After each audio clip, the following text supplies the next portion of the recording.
Welcome to There Is a Method to the Madness. My name is Rob Maxwell, and I'm an exercise physiologist and personal trainer. I am the owner of Maxwell's fitness programs, and I've been in business since 1994.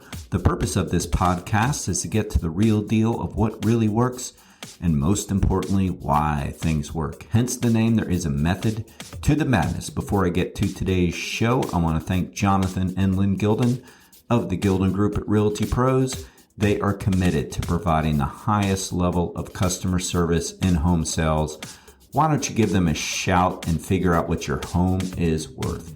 386-451-2412. Hello, everyone. Rob here. Gonna pick up another topic that we can talk about, and I certainly hope that it helps you. I like talking about fitness, wellness, health, sports psychology, all of these things. As I've said in the past, I really want to cut through all the BS so you can figure out what you should be doing. One of the most common complaints I hear from clients when I'm working with them is just how confused they get because of all the information that goes on out there. And, I talk about that a lot, and I continue to bring it up because I get it.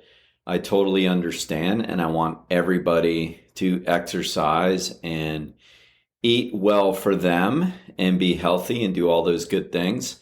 And I feel like my service is to cut through the BS. I've got nothing to sell you other than, my personal training business, but that's full. So I'm really not selling anything other than I'm trying to sell physical fitness and the right way to do things, the simple way to do things.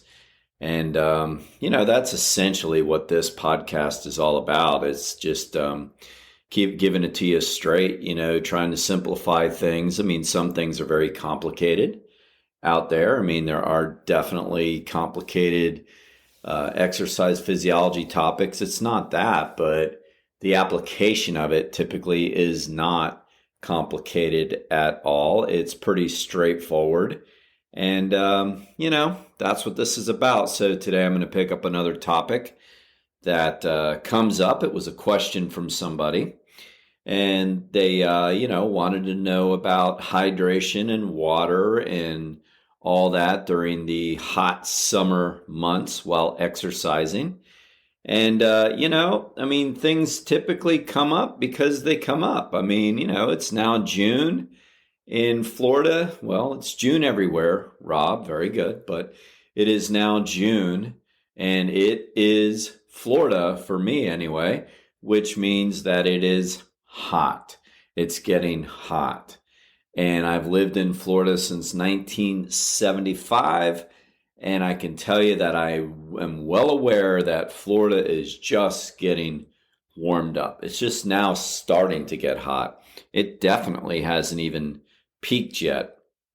A little funny side note on that. So I moved to Florida. I was 10 years old in 1975, and guess what month I moved to Florida? In July, okay? I don't know what my parents were thinking, but we moved to Florida from New York in July, and it was hot. And I'd never been to Florida, come to think of it, until I moved here. So, it was a bit toasty, and I didn't know really what, I had gotten myself into or what they had gotten me into. But I can remember the things we remember. I remember nighttime, and I think it was my first night or maybe first week or whatever, but I would scoot over against the wall, and I guess, I don't know if it had wallpaper on it or painted, but whatever, it was a wall, trying to get some cold air, because you know how if you lean against something like that for a bit, you get a feeling of cold. I don't even know. I mean, obviously it didn't stay cold long, but that's how hot it was because I was so not used to it. But I adjusted. We all adjust. And look, there's many perks to living in the warmer climates. I don't mind it really. I actually don't mind it at all. I'd say I probably prefer it over colder climates for sure. But there are things we have to think about when we're active. Well, everybody has to think about it, but I will say that people who are outside and more active and exercise do have to really prepare more for the hot temperatures for sure. Everybody needs to stay hydrated. But the question was about how to exercise appropriately and how to prepare for that with hydration. So let's talk about that. Again, this is a subject that is pretty straightforward. It hasn't changed. As I've said in the past, that most of the recommendations have been known for a long time. There are some slight nuances on them, and there's some slight opinions on them, and that's okay. But we've known this for a really long time. But again, knowing things and applying things are two different things. I will say that most active exercisers that I know, unless you're really new to it or you're new to Florida, and I want to caution everybody, though, to not think just because it's not super hot where you live that you don't have to pay attention to it. That's really not true. I'll tell you a story about that later. But we do have to pay attention to hydration no matter where we live, what the ambient temperatures are all the time. But we do have to be even more cautious in the heat. All right. So we've had the information for a long time. Let's talk about some basic hydration levels first, okay? So the first thing you need to understand is that how much you drink fluid-wise is dependent upon how much you weigh. That's a big part of it. So bigger people and more fit people actually sweat more. Bigger people just because there's more surface area. And bigger, that's subjective, but bigger people are going to sweat more. They're going to lose more fluids, and more fit people are going to sweat more. More muscular people are going to sweat more. So in that case, you need to make sure that you hydrate even more. All right. So there's a lot of different recommendations out there. I remember being a little kid and hearing that we should drink around 10 ounces or 10 cups of water per day. That's fine. That's not bad, but we have evolved a little since then. But there is still the cups recommendation out there. They've changed it a little more, saying bigger people should consume 13 cups of water per day, and smaller people, again, it's subjective. That's kind of why I'm saying it that way, should consume 10 cups of water per day. That's okay, but I really think that there's better ways to do it. One of the ways that I've always liked is just half of your body weight in fluid ounces. That's pretty good. So if you're a 160-pound person, 80 fluid ounces of water per day would be good. That's a really good recommendation. And then you have, not as tight recommendations, meaning not really, pushed by the ACSM or the American Heart Association or any of these, but, the recommendations of a gallon of water per day. I personally go by that, but that's very close to half of my body weight in ounces anyway. I simply do it because it's easier for me to track. I will buy a gallon of water, and I will drink it. And when it's done, I know I've consumed my gallon. I know other people buy the big old 48 ounce thermoses that they fill up a couple times. That works too. Whatever works for you. But if you're looking for like the most scientific middle of the road answer as far as your daily hydration needs, it's going to be half of your body weight in ounces. That's pretty good. Okay. Now, next thing on that is, what should it be? Well, it should be water. Okay. So I'm not saying don't drink fruit juices or don't drink iced tea or any of those things. They're fine. Well, I don't know about fruit juices. That's pretty high in sugar. Most people don't need all that sugar, but like iced tea and things like that. I mean, of course, that's, tastes good. I like drinking unsweet tea. I like drinking coffee.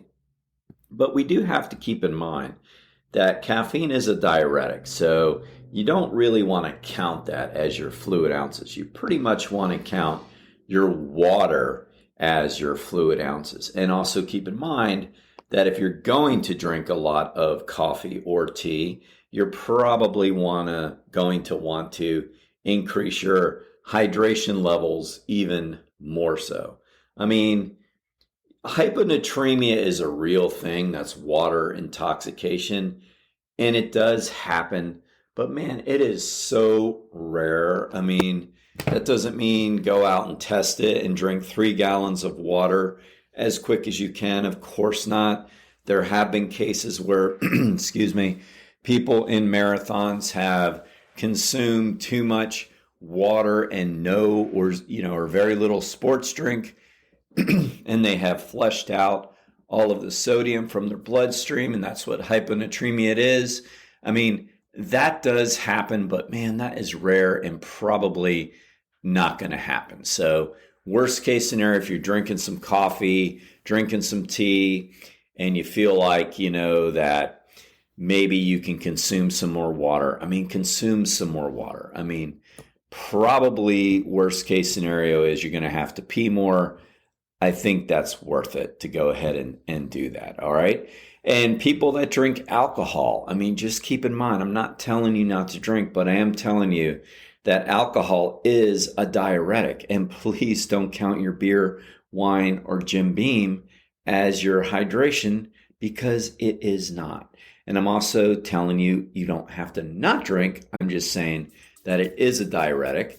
So let's say you went out the night before. Stay with us. We'll be right back.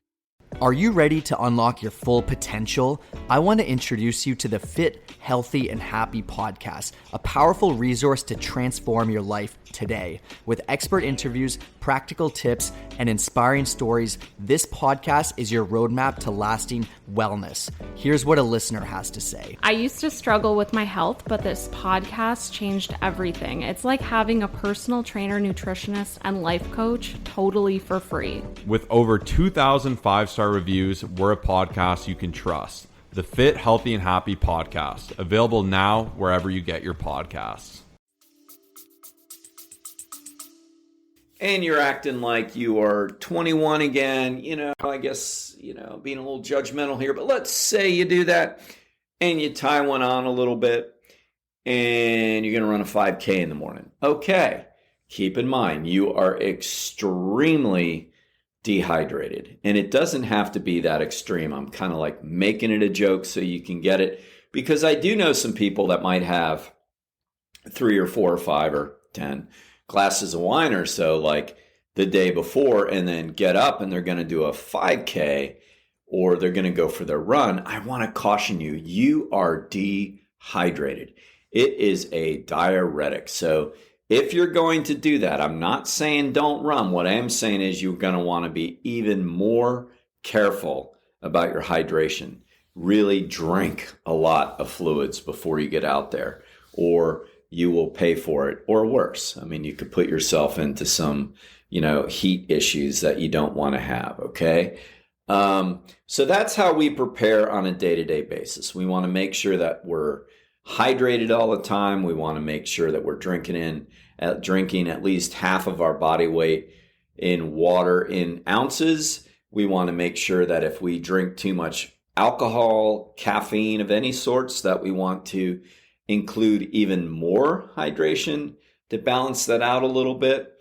And one final thing you can do is keep in mind the color of your urine will give you some indication. I say some because if you're taking a lot of vitamins, water-soluble vitamins such as B's complexes and B12s, you're going to excrete a lot of that, and your urine color is going to be darker than usual. So that's not going to be a good indication of hydration. But if you're not doing that, darker urine will mean you are more dehydrated than lighter urine. So that is a decent indicator for you, so you can keep that in mind as well. All right. Now let's talk about what to do before you exercise.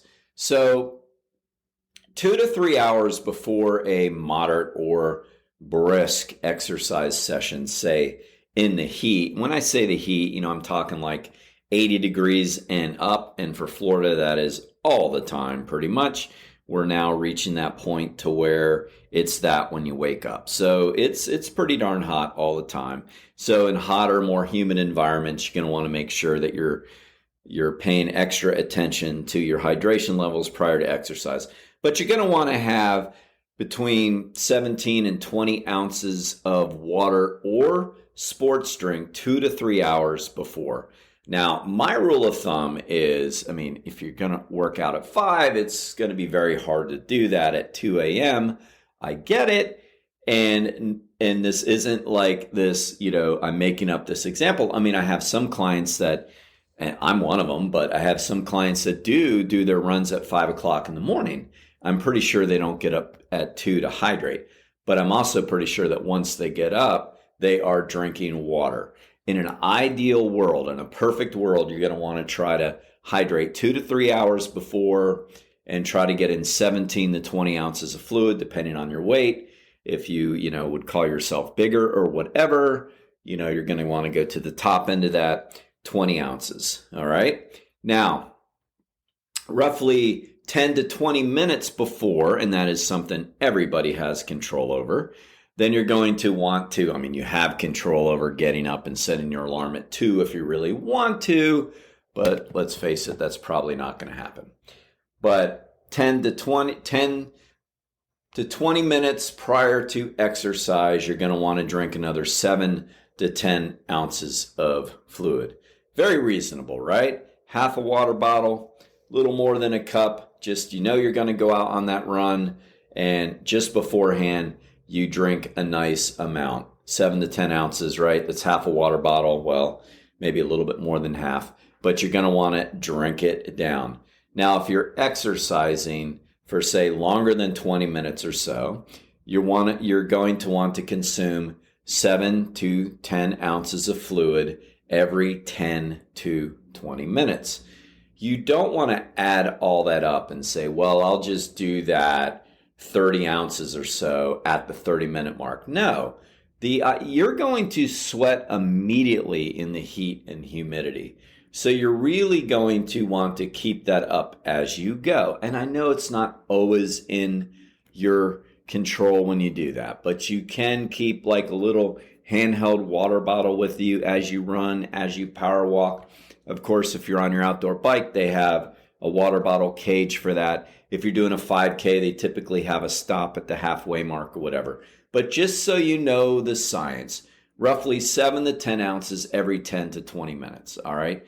So you're going to want to drink it down, stay hydrated. I know it sounds like a lot, but man, you would be surprised at just how much you sweat, all right? And I'm going to give you some numbers on that. It'll actually blow you away. Now, before I talk about what to have in that fluid, let's talk about immediately afterwards. You're going to want to chug another 20 ounces of fluid right afterwards, because that's when you prepare for your next endeavor, meaning you're going to put everything back you drank. All right. I know it sounds like a lot, but it's really not, because I believe we're all chronically hydrated. Now, if you're going to be out in the heat and you're doing pretty intense exercise, so in other words, if you're on the treadmill in a climate-controlled environment, you probably don't have to worry about having any sports drink. You probably don't have to worry about the sodium so much. I still want you to have the water. But if you're going to be outside where it gets a little more precarious out there, you're going to want to think about some sports drinks. So when I talk about that 7 to 10 ounces, roughly 10 to 20 minutes prior, and then 7 to 10 ounces every 10 to 20 minutes. That can include some sports drink, because you're going to want to put the sodium back, because you are sweating out the sodium.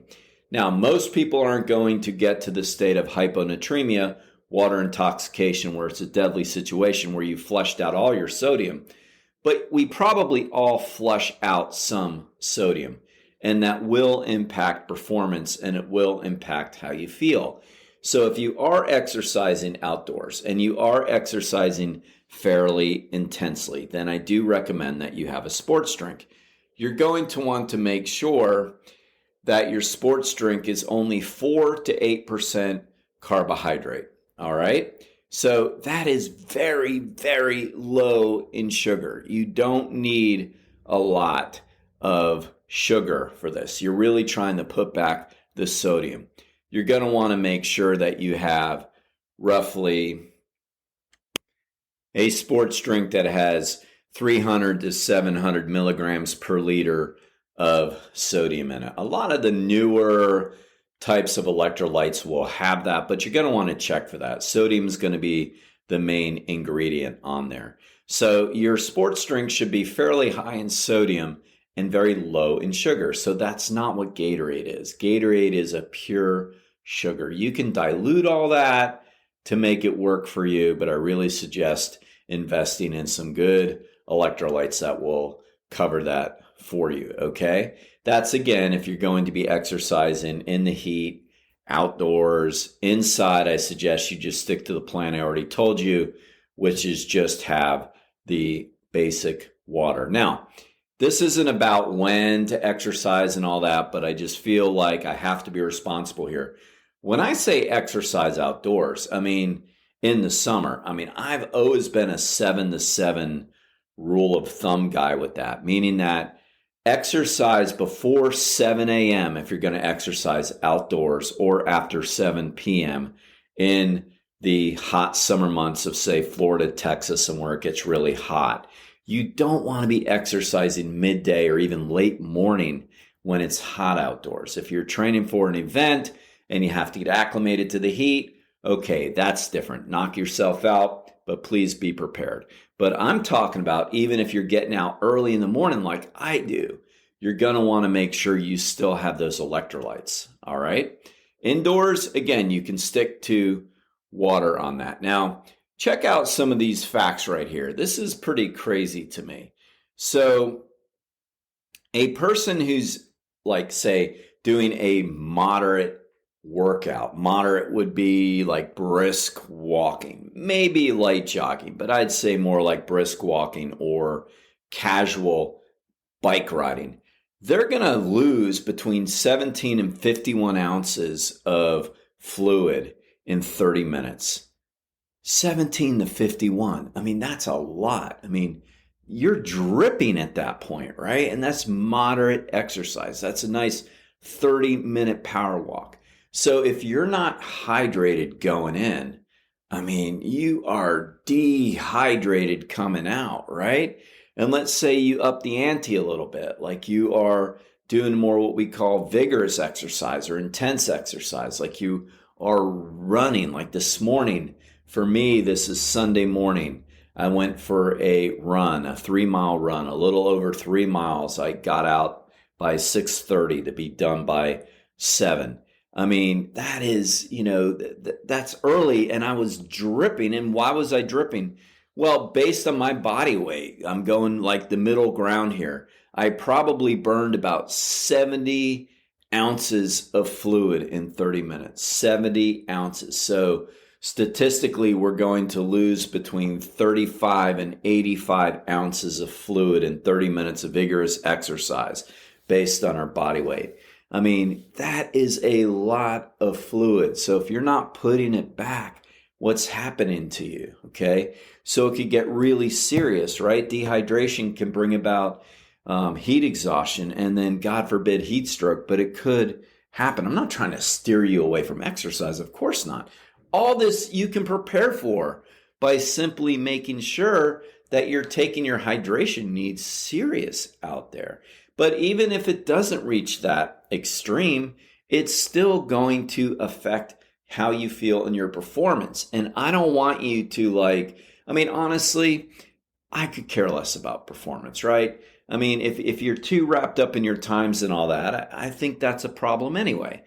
But I don't want you to finish a run and go, man, I felt like crap. I started out okay, my pace was good, and then towards the end, I just had a walk. Because what happens then? Well, then you're not going to want to do it. I mean, human nature says if something really didn't go very well, you're going to be less likely to want to do it. It's classical conditioning. I don't want that to happen. So I'm trying to help you understand that this isn't, I mean, for people that are performance minded, great. I mean, think about it that way. If that really is what motivates you, fine. And go, well, your performance is not going to be as good if you're dehydrated. Absolutely not. But if you're not performance minded, you go, I don't care about that. But, I felt like shit afterwards. It's like, okay, that doesn't really have to happen either. Stay hydrated. I just want to prepare you for that. And for my tennis players out there, my pickleball players, my golfers, so this isn't just the runners, the walkers, whatever. And a lot of those sports are played in the heat. A lot of people play. I know the pickleball people over at Daytona Beach Shores are playing like early, but they're also playing up until like 11 o'clock in the morning. It is hot. You have to hydrate. It is the same rule of thumb. Drink 20 ounces of fluid as soon as you wake up. Drink 7 to 10 ounces, roughly 10 to 20 minutes before you even get there. Right when you're getting out of your car, drink it. And then continue to consume about 10 to 20 ounces 7 to 10 ounces every 20 minutes or so, like every 10 to 20 minutes. Really make sure you have your water bottle out on the court and drink it. When you're playing golf, same thing. I know you're not as active cardiovascularly speaking, but you're still moving around. It's still hot. Make sure you stay hydrated. All right? We want to have a happy summer. We want to have a hydrated summer. Thank you for listening to today's program. I ask you to please follow the show wherever you get your podcasts, and please select automatic download because that really helps the show. Now I want to thank Overhead Door of Daytona Beach, the area's premier garage door company. They have the best product. They have the best service. I personally vouch for Jeff and Zach Hawk, the owners. They are great people with a great company. If you have any garage door needs, please give them a shout at 386-222-3165.